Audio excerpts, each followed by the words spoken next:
Welcome to SSG skills YouTube channel. हमारा course master HTML course चल रहा है, उसका लेक्चर नंबर 17 लेके आए हम। इस लेक्चर में हम कवर करेंगे HTML attribute, global and specific. चलिए, इससे पहले हम क्विक रिकैप करेंगे जो इससे पहले लेक्चर में हमने कवर किया है। क्विक रिकैप में हम कवर किया इसके प्ले लेक्चर में ब्लॉक एलिमेंट, इनलाइन एलिमेंट और इनका जो अंतर है वो मतलब ब्लॉक क्या होते हैं, इनलाइन क्या होते हैं। तो ये कुछ एलिमेंट कवर किए थे, बहुत से ब्लॉक एलिमेंट होते हैं, तो उनको सबको कवर किया इस लेक्चर के अंदर। तो आप जाइए और जल्द से जल्द लेक्चर नंबर 16 वॉच किए। उसके बाद आज हम देखेंगे what are global attribute. Global attribute वे होते हैं जिनका उपयोग लगभग सभी HTML एलिमेंट पर किया जाता है।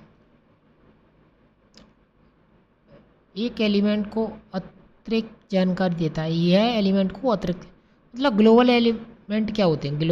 ग्लोबल का सीधा सीधा मतलब है, ग्लोबल मतलब किसी पर भी अप्लाई कर दो।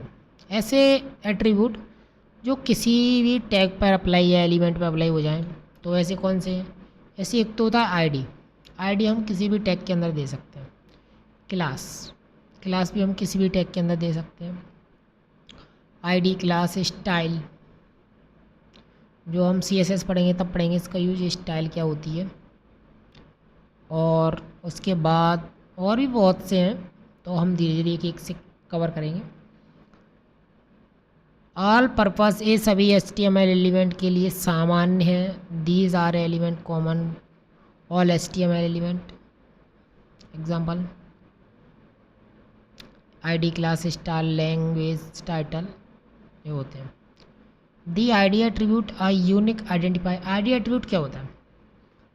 आईडी एट्रीब्यूट HTML को एक अतिरिक्त यूनिक पहचान करता देता है, मतलब यूनिक आइडेंटिटी देता है। यह पेज पर किसी दो एलिमेंट का एक जैसी आईडी नहीं हो सकती। जैसे हम कॉलेज में जाते हैं तो हमको वहाँ पे एक रोल नंबर मिलता है।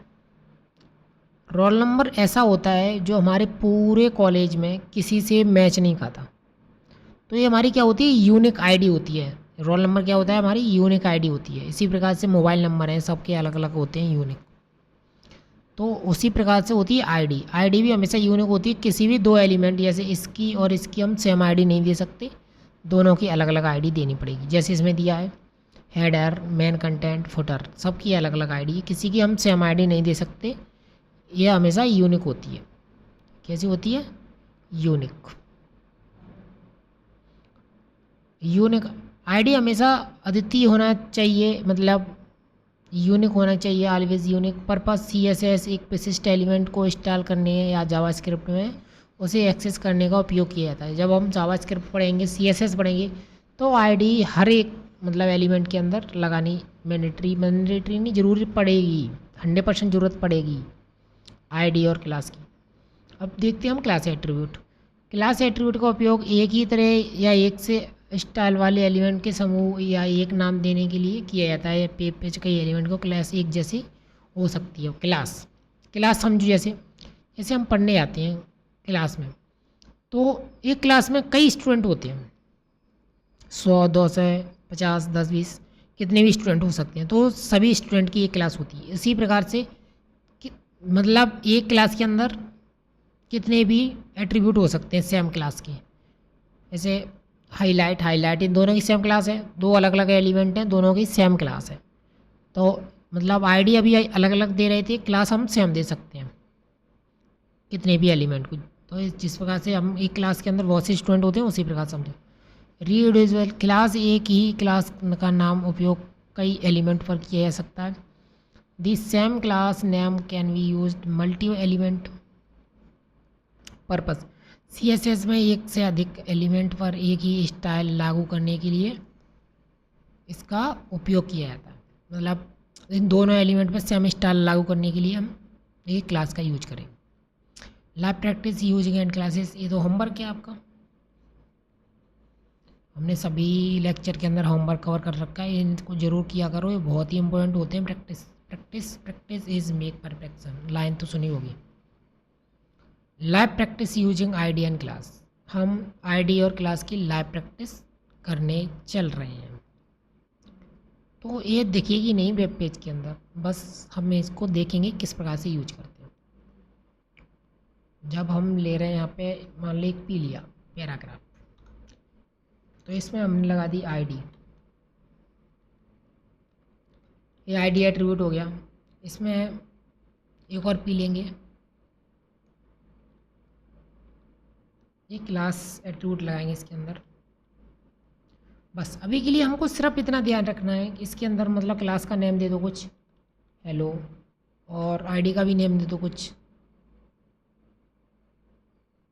से हम नहीं देंगे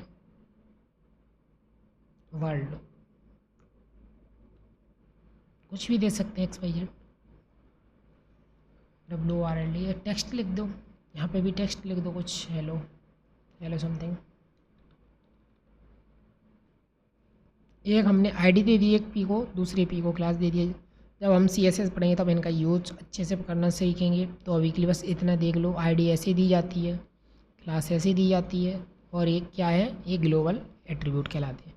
क्योंकि पी में, H1 में, डिम में, किसी में भी, स्पैन DT कुछ भी XYZ जितने भी एलिमेंट हैं सब में हम आईडी और क्लास एट्रीब्यूट का यूज कर सकते हैं, इसलिए हम इनको ग्लोबल बोलते हैं।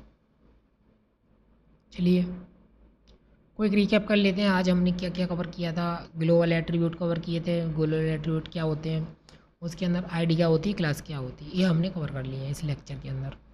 उसके बाद नेक्स्ट अगला हम क्या लेक्चर लेके आ रहे हैं, we will start comments, best practice. Comment की हम बेस्ट प्रैक्टिस करने वाले हैं, कमेंट क्या होती हैं तो हम आने वाले लेक्चर में कवर करें। तब तक जुड़े रहिए हमारे साथ और बात कीजिए इस लेक्चर को अच्छे से, 1-2 बार और अच्छे से प्रैक्टिस किए। कोई डाउट हो तो आप कमेंट कर सकते हैं। Thank you so much, bye bye, take care, मिलते हैं नेक्स्ट लेक्चर के अंदर।